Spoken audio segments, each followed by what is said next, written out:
For a long time, the combat and bosses in Wuthering Waves would have easily been the thing I liked most about the game, as they really separated it from most other games in the space, offering not only a more casual experience for the average player, but also offered somewhat harder and more skill-based experiences for players interested in testing their abilities. However, recently, the experience of combat has been really deteriorating, with each new patch seeming to add new issues to the game. And the biggest problem with this is not the fact that new issues are being introduced, as to some degree, bugs are almost to be expected with every live service game. The problem is, old issues that have been in the game for a long time haven't been addressed either, and what we end up with is new issues compiling on top of old ones, which only make the experience worse over time. So in this video, I want to talk about the current state of combat in the game. However, unlike my normal critique videos, I don't want to just talk about examples, what causes them, and how to avoid them. Instead, I want to focus on how the experience of combat is getting worse as time goes on. I did originally make a video that went through all the different problems combat has, but it didn't really convey the right message I was going for, so I'm going to give this a go instead.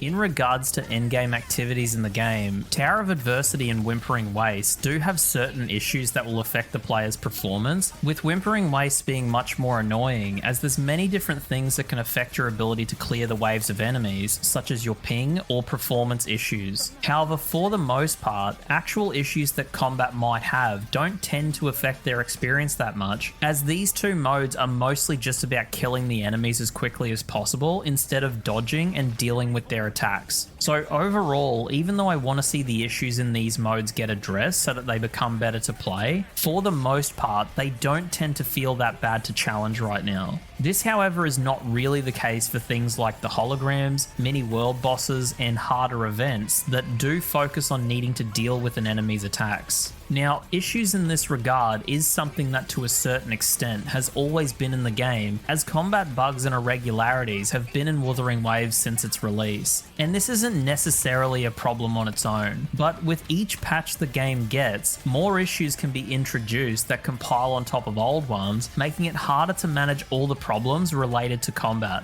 But like I said at the beginning, Wuthering Waves is a live service game, and bugs are bound to pop up over the course of its development, as the game is constantly changing. And this can be somewhat managed if the devs try to fix issues over time to at least keep the amount of issues the game has under control. However, in recent updates, that doesn't feel like it's been happening, especially when it comes to performance issues and optimization. Bad performance is something that affects every aspect of the game. However, in regards to combat, this can lead to a multitude of issues and would probably be my pick for the worst issue that affects combat currently. However, I want to give a few examples of other issues as well.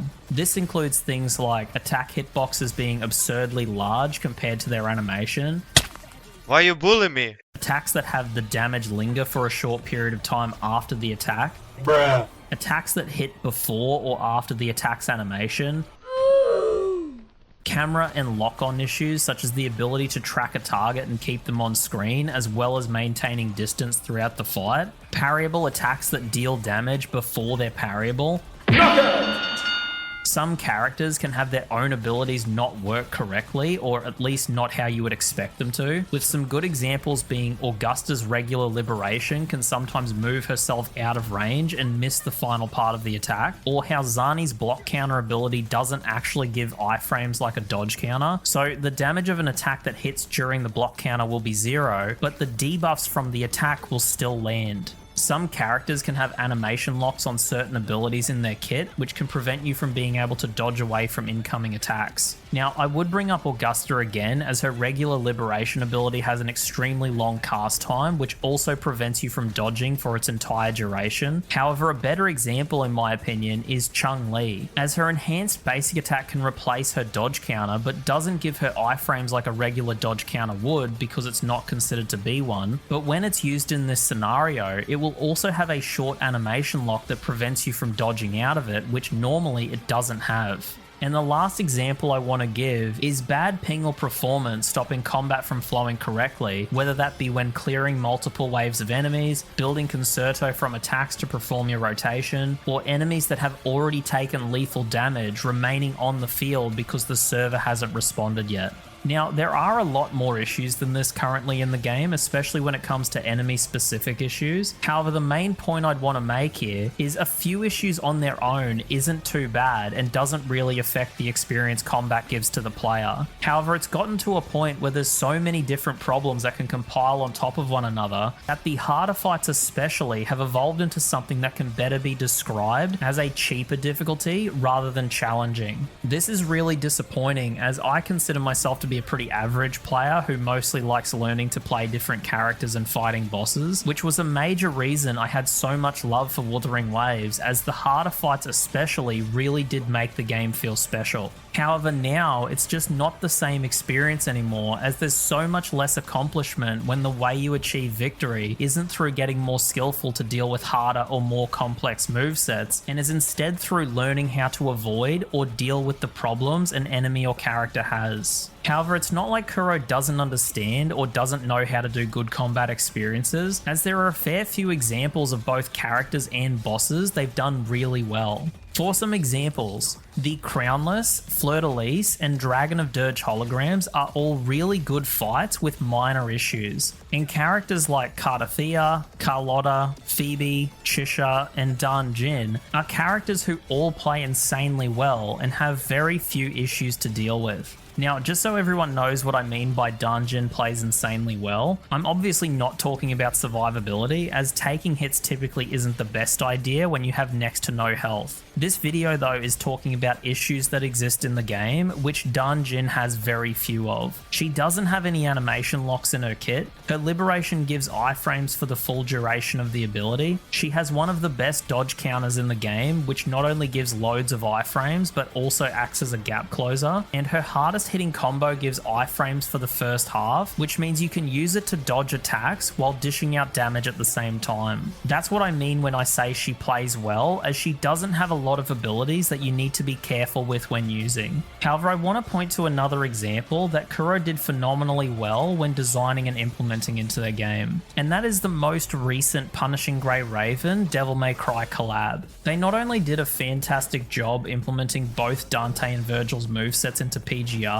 with my only critique being their aerial combos were a bit lacking, and the fact that they only got one taunt that you couldn't swap for something else. However, the thing that I really loved about the collab was the Virgil boss fight. This fight was an almost perfect experience, as it felt like it had basically no issues outside of cosmetic things like the style meter would deplete really quickly, which also wouldn't slow down if you triggered some kind of time slow, and the special taunt button was the only way to get the meter to pause for the taunt's duration, as a regular taunt wouldn't have the same effect. Other than those, it was one of the best experiences I've had recently, as it didn't have any stupid gimmicks, all of his attacks behaved the way you would expect them to, it didn't suffer from bad performance, and still had a level of complexity that made it really fun to learn. Now, just so that I can try and be as fair as I can, if you compare the Virgil fight with a hologram like Lady of the Sea in terms of difficulty to solo no-hit, Lady of the Sea is easily harder to do.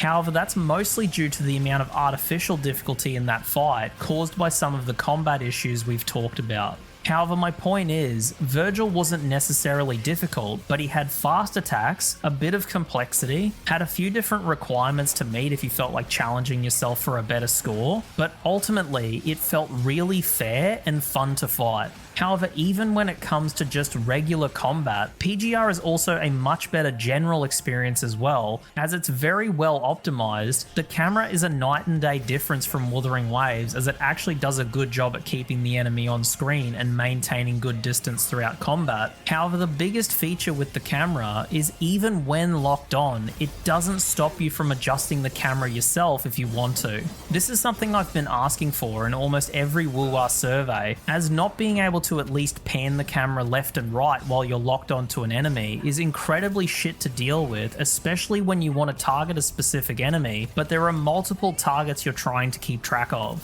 Now, having said that, when comparing these two games, there are a couple of other things I want to mention. Wuthering Waves is a far more complex game, as it has a massive open world that doesn't restrict you to just fighting enemies in an arena. PGR is also built on a different engine, that being Unity, and if I tried to critique the game, PGR would have its own list of issues that I could go through. So when you compare the overall gaming experience of Wuthering Waves and PGR, I still do think that Wuthering Waves is a better game, as it just offers so much more variety, the story has been really good.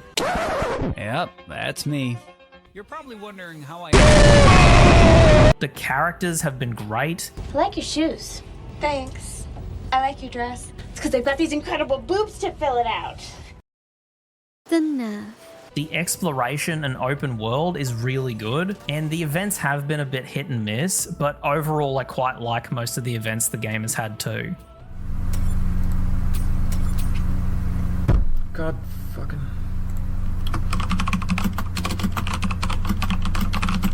However, in terms of the combat experience it offers to the player, in my opinion, Wuthering Waves is massively falling behind. So what do I think the main problems are with Wuthering Waves combat? First, I think they're trying to pump out content faster than they can do the right amount of quality control. We are getting way too many new characters and enemies that are coming into the game with issues that should have at least been picked up and addressed during beta testing. Now, this doesn't apply in all cases, as if they want to release a few enemies that are just going to chill on the open world, or at most be an enemy or boss in Tower of Adversity or Whimpering Wastes, I don't think that those sorts of enemies need to be perfect, and some issues would be fine. However, when it comes to characters, weekly bosses, story bosses, and especially the holograms, I would rather have less higher quality content as opposed to more content with a lower quality. The second, and I would argue biggest problem, is lack of optimization. One of the best examples I can make for how important optimization can be is the most recent update for Space Marine 2. Before the most recent patch, I wasn't even able to make it past Wave 17 in Siege mode without my FPS absolutely shitting the bed. However, the most recent patch, or patch 10, has improved the experience so much that now I can go all the way to Wave 25 without seeing any noticeable drop in performance. So I really want to see the performance of the game get better, as it not only affects combat, but can also affect every other area of the game and make them worse as well. The third and final thing is not fixing minor issues in the game. Now, don't get me wrong, the devs have definitely fixed a lot of issues the game has had over its lifespan. However, they tend to be things that are bad enough that on their own, they ruin the experience of something or completely break something in the game. However, all the little problems just end up not getting addressed and left in the game, which eventually ends up making the experience worse, not because they're bad problems, but because there's so many of them to deal with.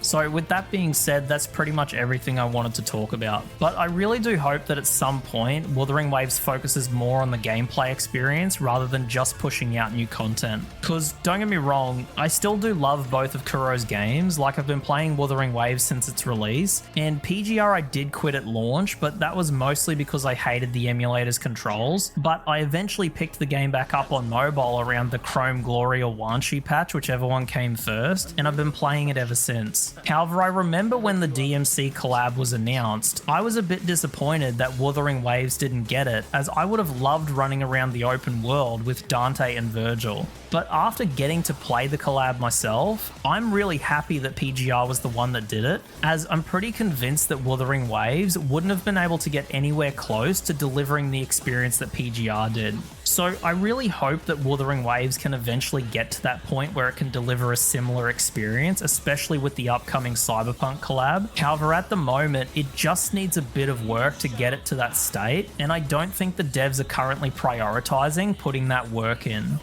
But that will do it for the video, so I'd like to thank you so much for watching. I won't do the whole like and subscribe shit, as that's not really the intention of this video. However, if you want to talk about your opinion on this, no matter whether you agree or disagree, feel free to leave it down in the comments, as this is just my opinion and I don't claim to be right. All I'm really claiming is I don't like the current state combat's in, and I've been playing the game a lot less because of it. But with that being said, that'll do it from me. So I hope to see you in the next video, and I'll catch yous later.